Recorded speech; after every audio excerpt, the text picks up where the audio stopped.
Hello all. Today we are going to see about the internal combustion engines, its classifications and components in the course automotive systems. So engine is a component it is otherwise called as a machine which is used to convert the heat energy into a mechanical work. You can see the animated image on the screen. Here you can see that red color thing, the engine. If you see inside the engine, there are two valves, that is the two passages where the entry of the fuel and the exit of the burned fuel. So this here the IC engine means that combustion takes place inside the engine, and you can see here this engine, the heat energy, because of the heat energy, the piston is forced to move to the bottom dead center. So this is how the heat energy is converted into a mechanical energy. So the heat energy here is converted into a reciprocating motion, and this reciprocating motion of the piston is converted into a rotary motion by the crankshaft, and thereby it is given to the wheels through the gearbox according to the desired ratio of the speed. So engine is a component where it is used as a primary component of an automobile, because nowadays electric vehicle came into picture, but the olden days only the engine is the thing which is used to supply power to the vehicle. So this engine which converts mechanical work by burning the fuel. So fuel, heat energy is converted into a mechanical energy. So the heat energy is supplied by the engine for conversion by means of burning the fuel. The fuel may be a petrol or a diesel or a compressed natural gas or a liquefied petroleum gas. So these are the classification of an engine. About the combustion, you can see how the combustion in the image. So here the engine where the combustion is takes place outside the engine. That is, the furnace is kept outside. You can see this furnace. This furnace where the coal is loaded and it is used to supply heat energy. This heat energy is used to convert the water that is present in the tank, and it is superheated into a steam. This superheated steam is later on sent to the piston for the forward and the backward action, so that that forward and the backward reciprocating motion is obtained. So this is a wonderful example for the external combustion engine. So you can see how this is working. So once the water is heated and it is converted into a superheated steam, that inlet and the outlet valve is opened by a mechanism, so that the steam pushes on the forward and the backward, so that the reciprocatory motion is obtained. So this is an example for external combustion engine, which means that the heating takes place outside the engine. So you can see the example of the internal combustion engine. There are two passages. You can see here the first passage is about the inlet passage, so that the fresh charge of fuel is inside. Then the compression, then the both the passages are kept closed, and the piston is compressing the fuel, and there is a mechanism there which is used to produce spark.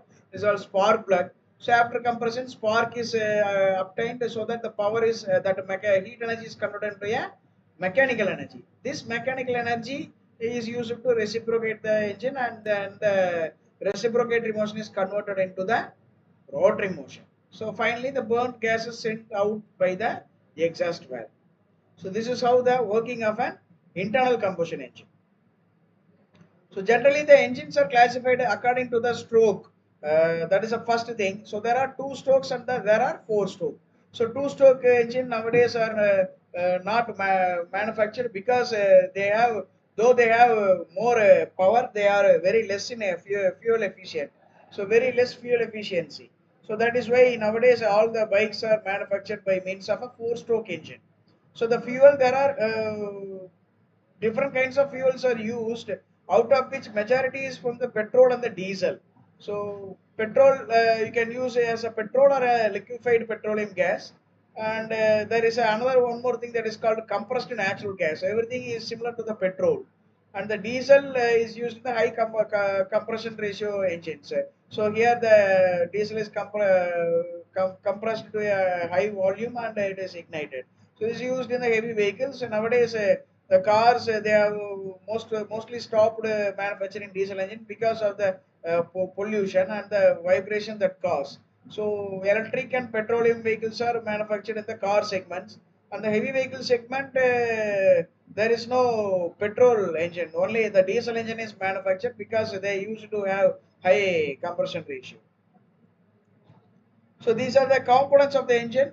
You can see on the left hand side the camshaft. The camshaft is a mechanism which is used to operate the inlet and the outlet passage of the engine. So the inlet passage, the fresh air fuel mixture or the air which comes inside only once the valve is opened. So this valve is operated by means of a cam which is located at the top of the engine.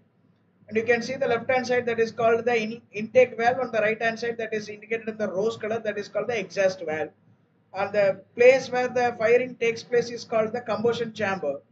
And in between the cylinder you can see the green color thing, that is nothing but the cooling water. That is the engine is uh, having higher temperature. When it reaches higher temperature, it efficiency gets low. So there will be a passage where the water is always generated, and this water carries out the heat, and it is cooled by means of a radiator. The next is the connecting rod which connects the piston with the crankshaft. So these are the major components which are present in the engine. And you can see the right hand side, the second image, you can see the terminologies of engine. The top dead center is the topmost position of the cylinder or the engine, and the bottom dead center, that is called the bottommost position. The top dead center is called TDC and the bottom dead center is called BDC. And you can see the reciprocating motion. A piston, which is the thing which used to convert that heat energy into a mechanical energy, that is a thermal energy into a mechanical energy. The distance between the stroke and the cylinder head is called the clearance volume. You can see the cylinder wall, and you can see the rotary motion, and in the top you can see there is a spark plug or fuel injector. So the spark plug is used in the petrol engine, and the fuel injector is used in the diesel engine. So the important components you can see one by one in these slides. The first one is the cylinder block. The cylinder block is normally made up of a cast iron, or nowadays in order to reduce weight they are manufactured by means of aluminum alloy. This is much lighter, and the efficiency is improved by reducing the weight. So this type of material is used to increase the strength of the engine.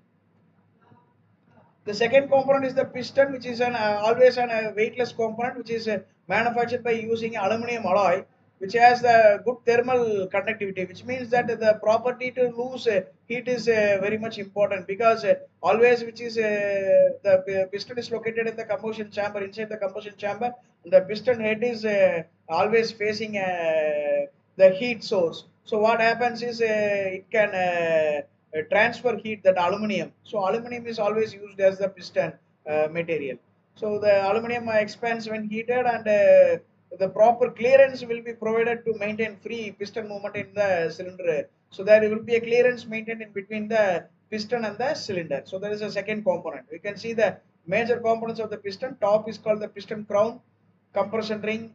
There are two compression ring and one oil ring, and there is another thing that is called piston skirt and a connecting rod cap, bearings. These are the components of a piston.